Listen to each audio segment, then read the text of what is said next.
করবেন কই ভাই সাংবাদিক ভাই গেলেন তো লাইভ চালু করে দিয়ে হ্যাঁ লাইভ চালু আছে। মূলত এই সাপ মানুষের ঘরে 6 মাস থাকে আর 6 মাস থাকে বাহিরে। বর্ষার সময় যখন খোলাপত্র টলাই যায় তখন এই সাপ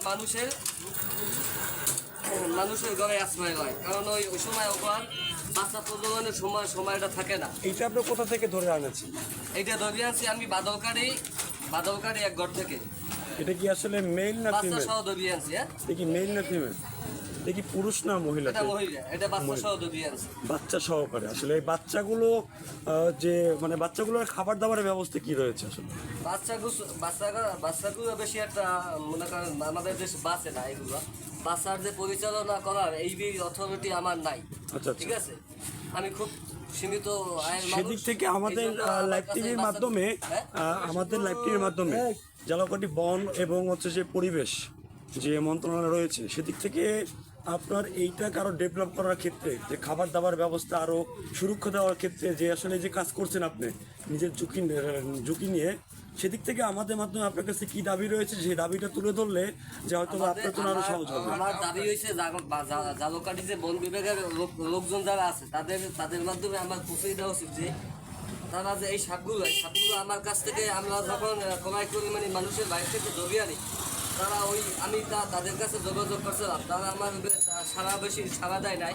তবে আমার উচিত মানে তাদের উচিত যে সাড়া দিয়ে এই সাপগুলো নিয়ে তারা উন্মুক্ত করিয়ে দেবে, কিন্তু আমার কাছে থাকলে এই সাপগুলো আমার হাতে।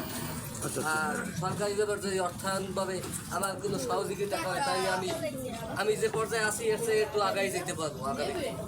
মানে আপনার জন্য আরো পথ চলা সহজ হবে যদি তারা যদি আপনাকে সহমত জানায়। এই পেশায় আমি জড়িত এই হয়েছি। পেশায় আপনি এই পেশা থেকে উঠে যেতে পারতেছেন না, না, এই পেশায় যেহেতু আপনার একটা পরিচিত লাভ হয়েছে মানুষের কাছে। সব থেকে উদ্ধার করা হয়। মানুষের দিক থেকে আপনার একটা পরিচিত লাভ হয়েছে, এখন সবাই আপনাকে ইনফরমেশন করতেছে ভাই আমার বাড়িতে একটা আমাকে ভাই 2টে বাজুক 3টে বাজুক আমার ফোন দেয় আর আমার যাইতে হয়। এখন এখান থেকে উঠে আসা সম্ভব না। এখান থেকে উঠে আসা সম্ভব না। এই কাজটা তো একটা সুন্দর একটা কাজ করছে মানুষের জনসেবা ক্ষেত্রে। আপনাকে অসংখ্য ধন্যবাদ লাইব্রেরির পক্ষ থেকে।